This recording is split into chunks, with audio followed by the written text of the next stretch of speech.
dari Khobir ya, Khobir di Bangka Belitung. Assalamualaikum Ustaz. Waalaikumsalam warahmatullahi wabarakatuh. Saya mau nanya Ustaz soal akikah. Saya punya anak laki-laki kembar, belum diakikah namun sudah meninggal dunia. Itu gimana? Apa masih diharuskan? Lalu hewan akikah itu boleh tidak dititipkan misal ada saudara yang mau pesta? Makasih Ustaz. Ya, ini gimana Ustaz? Iya. Mengenai masalah ini akikah memang para ulama berselisih pendapat dalam masalah ini ya. Ketika anaknya itu meninggal. Ya, tadi pertanyaannya anaknya itu meninggal. Meninggal, betul. Apakah wajib? Kalau akikah itu jelas kita sepakat bahwasanya itu dianjurkan. Ya, para ulama mengatakan itu hukumnya sunnah muakkadah. Iya.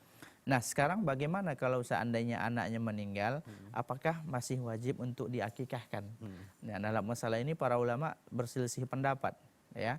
Mazhab Hanafiyah, ya, mazhab Syafi'iyah dan Hanafiyah, ya, Syafi'iyah dan Hanafiyah berpendapat, ya, ulama-ulama mazhab ya dari Syafi'iyah dan Hanafiyah bahwasanya ketika meninggal itu tidak lagi diakikahkan.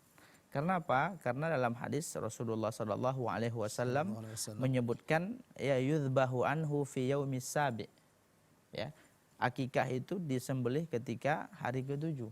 Jadi ketika dia udah lewat seperti itu dia tidak lagi disembelih. Kemudian pendapat yang berikutnya adalah pendapat ulama dari kalangan Hanabilah. Mereka menyebutkan bahwasanya tetap saja dianjurkan. Walaupun anaknya sudah meninggal, ya tetap saja itu dianjurkan. Dan ini pendapat yang rajih. Pendapat yang dirajihkan oleh para ulama kita. Jadi pendapat yang kuat dari kedua pendapat ini adalah pendapat yang menyebutkan bahwasanya anak yang sudah meninggal itu masih dianjurkan untuk diakikahkan.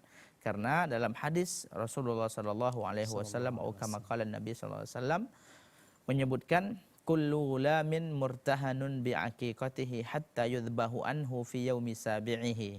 Setiap anak tersebut ya tergadai dengan akikahnya sampai disembelihkan untuknya pada hari ke-7.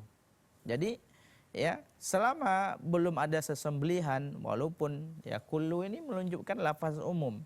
Lafaz yang umum yang mencakup. Ya baik itu anak itu masih hidup atau sudah meninggal. Setiap anak, kullu ghulamin, setiap anak kecil yang lahir murtahanun akan tergadai dengan akikahnya. Nah, para ulama menyebutkan apa makna tergadai di sini disebutkan oleh Imam Ibnu Hajar yang beliau nukil dari pendapat Imam Ahmad. Beliau menyebutkan murtahanun di sini artinya adalah mahbusun anis syafa'ah. Dia tersebut tidak bisa memberikan syafaat karena sebagaimana kita tahu anak itu bisa memberikan syafaat kepada orang tuanya. Kalau seandainya tidak diakikahkan maka anak itu mahbus, dia akan terhalang, akan tidak bisa memberikan syafaat. Dan ini